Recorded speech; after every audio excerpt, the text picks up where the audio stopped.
ওই আমি হইলাম এই সার্কুলার অফিসের সার্কুলার ম্যান। দেশে যত সরকারি চাকরির সার্কুলার হয় সব আমিই দেই। আল্লাহর রহমতে দেশে শিক্ষিত বেকারের বাম্পার ফলন, তাই ইনকামও মাশাআল্লাহ। এই ধরো লোক লাগবো একজন, সার্কুলার দিলে আবেদন পরে লাখ লাখ। এখন একজনের কাছ থেকেই তো আবেদন ফি 1.5-200 নেই, তাইলে লাখ লাখ বেকার কাছ থেকে কি পরিমাণ মারি। ও মারি থেকে মনে পড়লো, গার্লফ্রেন্ড আমার কাছে একটা ডুপ্লেক্স বাড়ি চাইছে, টেকার ব্যবস্থা করুন লাগবো। যাই একটা সার্কুলার দেই।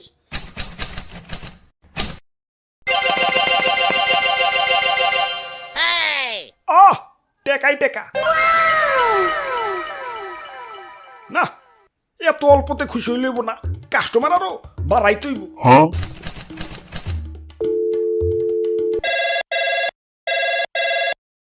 হ্যালো শিক্ষা বোর্ড, তোমরা প্রোডাকশন এত দুর্বল কে? শিক্ষার হার বাড়াও, পোলাবান করো বেশি বেশি নাম্বার দিয়ে পাশ করিয়া বাজারে ছেড়ে দাও। পোলাবান পাশ না করলে চাকরিতে আবেদন করবো, আর আবেদন না করলে কি আমাকে ইনকাম হইব? গতবার 23% ফেল দিছো, এই 23% ফেল মানে কি জানো?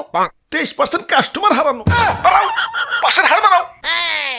ইয়ে স্যার, সবাই রে পাশ দিলে তো পোলাপান শুধু নামে শিক্ষিত হইব, কাজে তো শিক্ষিত হইব না। কাজে তো শিক্ষিত বানান যাব না, নামে শিক্ষিত বানাই তৈব। কাজে শিক্ষিত হইলে তো ওরা ব্যবসা বাণিজ্য করে বড় বড় মিল ফ্যাক্টরি খাড়া করে ফেলাইবো। পরে ওরা নিজেরা তো জব অ্যাপ্লাই করবোই না, অন্যদের অ্যাপ্লাই করতে দিব না, নিজেরাই চাকরিতে নিয়ে নিব। তুমি দেখতাছি মি আমার ব্যবসা বন্ধ করবার খারাইছ। তোমার শিক্ষা বোর্ডে ভয় চেকারায় পোলাপান গো এমন ভাবে শিক্ষিত বানাই তৈব যাতে ওরা সরকারি চাকরির আবেদনের যোগ্যতা ছাড়া আর কোনো কিছুর যোগ্যতা না থাকে। আমাদের এমন এমন গোল্ডেন কাস্টমার দরকার যারা কিনা 30-32 বছর বয়স পর্যন্ত নিরলস ভাবে জব অ্যাপ্লাই করে আমাদের উন্নয়ন ঘটাবে। স্যার, এমন গোল্ডেন কাস্টমার পাওয়া কি এত সম্ভব? সম্ভব, শুধু সরকারি চাকরির ব্র্যান্ড ভ্যালু বাড়াই তৈব।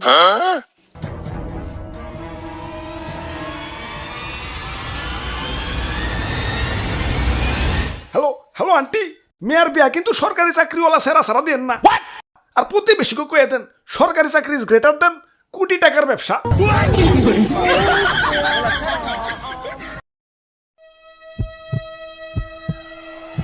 আল্লাহ, যা করবার লাগছি সবই কইলাম বাদ দইয়ে। তুমি দেখো বেশি দুঃখ যাতে না পাই।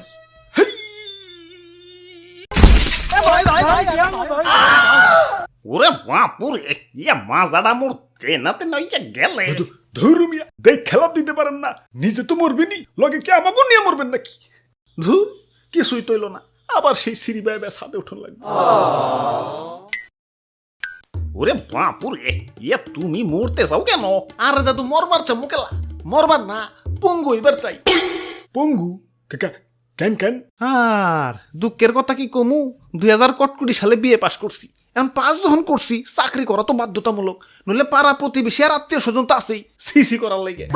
তাই তো হনেতে শুরু করে এখন পর্যন্ত সরকারি চাকরিতে যতগুলা সার্কুলার দিছে সবগুলাতেই অ্যাপ্লাই করছি। এখন অ্যাপ্লাইয়ের যে খরচ বুঝই তো, অ্যাপ্লাই প্রতি 150-200 টাকা।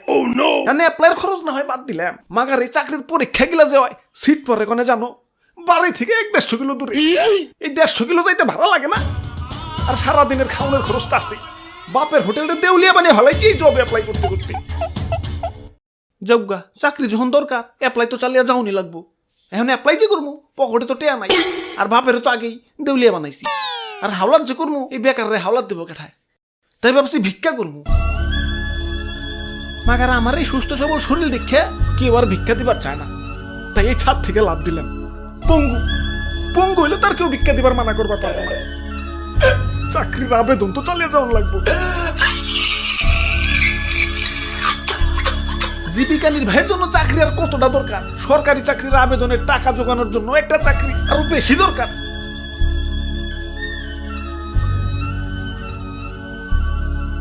ওরে বাপুরে, এসব বাদ দেও। ইয়া তুই হার ছাত্র না হইলে ইয়া জব অ্যাপ্লাই করা বাদ দেও। আমিও বয়সকালে না বুঝা অনেক টিয়া ফুরাইছি। ইয়া তোমার দাদির পিছনেও তো এত টিয়া ফুরাই নাই। ইয়া যত টিয়া না ফুরাইছি জবে অ্যাপ্লাই কইরা কইরে। তা তো বাদ যে দিবার কও, তা নিজেরা না তুই খারি মনে হয়। তুই খার ছাত্র না হইলে কি আর বিয়ে পাস করি?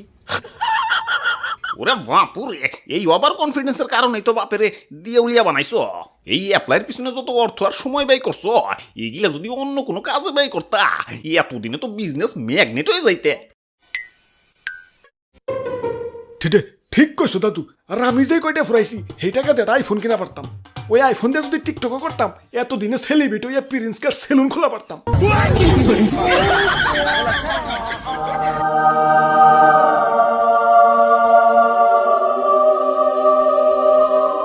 ওইছে আর কইতে হইব না, আমার চোখ খুলে গেছে, আর আবেদন করুন যাব না। তাইলে চলো সার্কুলার অফিসে, আজ পর্যন্ত যত আবেদন করছি সব টাকা ফেরত নিয়ে আহি। ঠিক কইছো দাদু, পরে তিনজনে মিলে এটা ব্যবসাদার করান যাইব।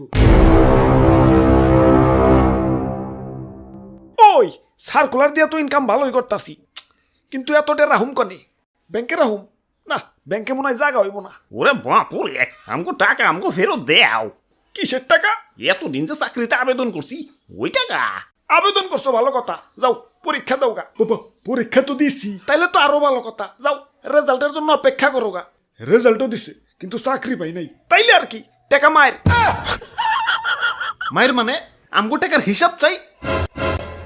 ওই তোমাকে পরীক্ষা নিতে খরচ হয় না, নিজের টাকাতে তোমাকে পরীক্ষা নিবো নাকি? যাও যাও বাড়ি যাও।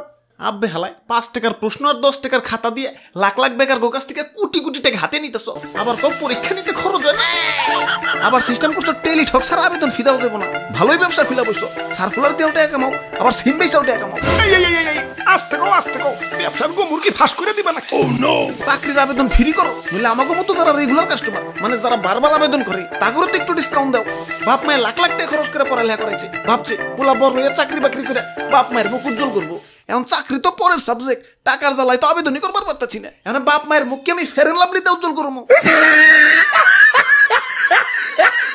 লাখ লাখ মানুষের শিক্ষিত মানে সার্টিফিকেট ধরে দিচ্ছ, মাগার চাকরিতে তো নিবা মাত্র হাতে গোনা কয়েকজন। এখন বাকিরা কি ঘোড়ার ঘাস কাটবো?